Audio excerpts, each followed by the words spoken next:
The forest was a labyrinth of shadow and green, its canopy so dense it seemed to swallow the sky.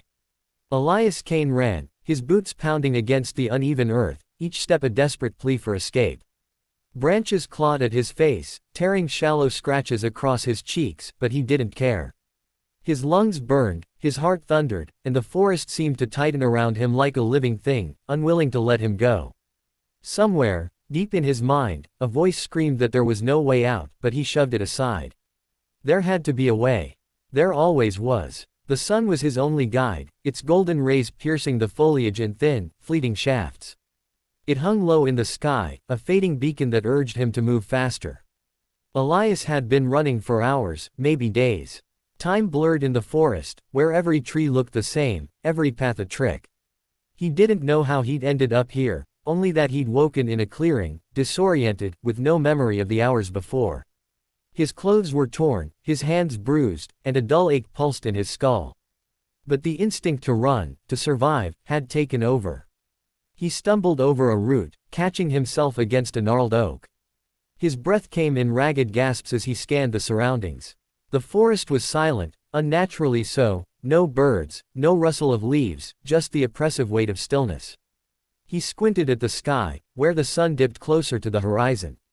If it set, he'd be lost in darkness, and something told him the forest came alive at night in ways he didn't want to witness. "Keep moving," he muttered to himself, his voice hoarse. He pushed off the tree and pressed forward, weaving through the undergrowth. The air grew cooler as the light faded, and with it, his hope. The forest seemed endless, a maze designed to trap him. He thought of his life before, fragmented memories of a city apartment, a desk job, a woman's laughter. Was that real? Or was this forest his reality now, a purgatory he couldn't escape? Hours passed, or maybe minutes. Time was a traitor here. Elias's legs ached, his vision swam, but he refused to stop. The sun was now a sliver of fire on the horizon, painting the treetops in hues of orange and red. He pushed through a tangle of vines and froze. Before him stood a wooden sign, its edges weathered and moss-covered. The words carved into it sent a chill down his spine, "Point of no return." He stared at the sign, his breath catching in his throat. The words were stark, final, as if the forest itself was issuing a warning. Beyond the sign, the trees seemed to grow denser, the shadows deeper. He turned, looking back the way he'd come, but the path behind him was gone, swallowed by the forest's shifting embrace. There was no choice but to move forward. "What does it mean?" he whispered, his voice barely audible. The sign offered no answers, only a silent challenge. Elias clenched his fists, his nails digging into his palms. He wasn't ready to give up. Not yet. He stepped past the sign, and the forest seemed to change. The air grew heavier, thick with the scent of damp earth and something metallic, like blood. The trees loomed closer, their branches twisting into shapes that looked almost human, arms reaching, faces frozen in silent screams. Elias's heart pounded as he moved deeper, the last traces of sunlight vanishing behind him.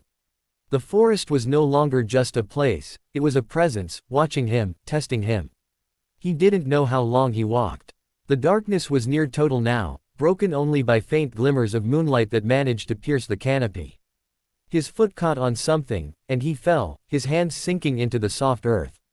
He scrambled to his feet, heart racing, and saw it, a faint glow in the distance, flickering like a candle. Hope surged in his chest. A light meant people, safety, an end to this nightmare. He ran toward it, ignoring the branches that snagged his clothes, the roots that seemed to rise deliberately to trip him. The glow grew brighter, revealing a small clearing.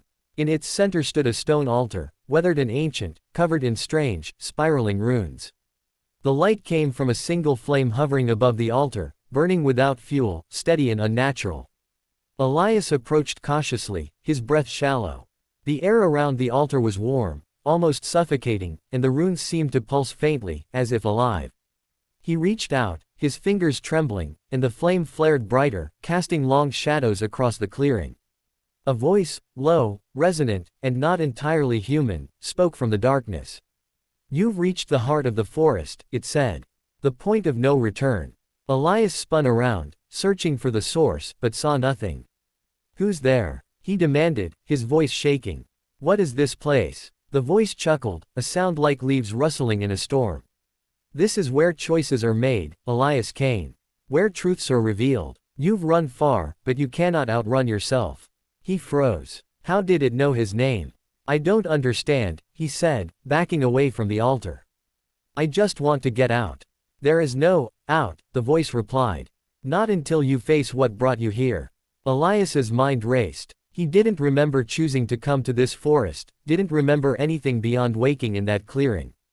But fragments of memory flickered, arguments, regrets, a life left in disarray. Had he run from something? Someone? Show yourself, he shouted, his voice echoing unnaturally. The flame on the altar flared again, and the shadows shifted, coalescing into a figure. It was tall, cloaked in darkness, its face obscured except for two glowing eyes that pierced the night. I am the keeper of the forest, it said. And you are here because you chose to be. I didn't choose this, Elias snapped, his fear giving way to anger. I woke up here. I don't even know how I got here. The keeper tilted its head, as if studying him. You ran from your life, Elias. From your failures, your guilt. You sought escape, and the forest answered. It always does. Elias's knees weakened. He remembered now, vague, painful flashes. A job lost to his own mistakes. A relationship shattered by his inability to change. Nights spent drowning his regrets in whiskey, wishing for a way out. Had he wished for this? Had the forest somehow heard him? What do you want from me? He asked, his voice barely a whisper. The keeper gestured to the altar. Make your choice. Stay and face what you've run from, or pass through and forget. But know this, to forget is to lose yourself. The forest will take your memories, your identity, and you will wander forever as a shadow. Elias stared at the altar, the runes glowing brighter now, their patterns hypnotic. Forget everything, his pain, his mistakes, his life. It was tempting, a clean slate in exchange for, what? His soul, his existence. He thought of the woman's laughter, the one memory that felt warm, real. Could he let that go? And if I stay? He asked. You face your truth, the keeper said. You confront what you've buried.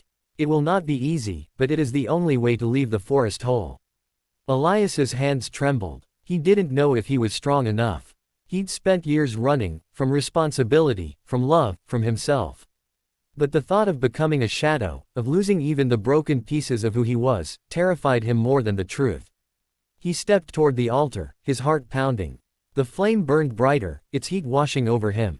The runes pulsed faster, their light searing into his mind. Images flooded his vision, his father's disappointment, his ex-girlfriend's tears, the countless nights he'd spent alone, hating himself. Each memory was a weight, pressing him down, but he didn't turn away. I'll face it, he said, his voice steady for the first time. I'll stay. The keeper's eyes glowed brighter, and the forest seemed to exhale, the air lightening. Then begin, it said, and the flame vanished, plunging the clearing into darkness. Elias woke in the same clearing where he'd started, the sun high overhead. The forest was still dense, but the oppressive weight was gone. He stood, his body aching but his mind clearer. The memories were still there, heavy and raw, but they no longer felt like chains. He knew what he had to do, not just survive the forest, but return to the life he'd abandoned and make things right. He walked, guided not by the sun but by a new sense of purpose. The forest no longer seemed to fight him, paths opened where none had been before. Hours later, he saw it, a break in the trees, the glint of a road beyond. He stepped out of the forest, the sunlight warm on his face, and for the first time in years, he felt free.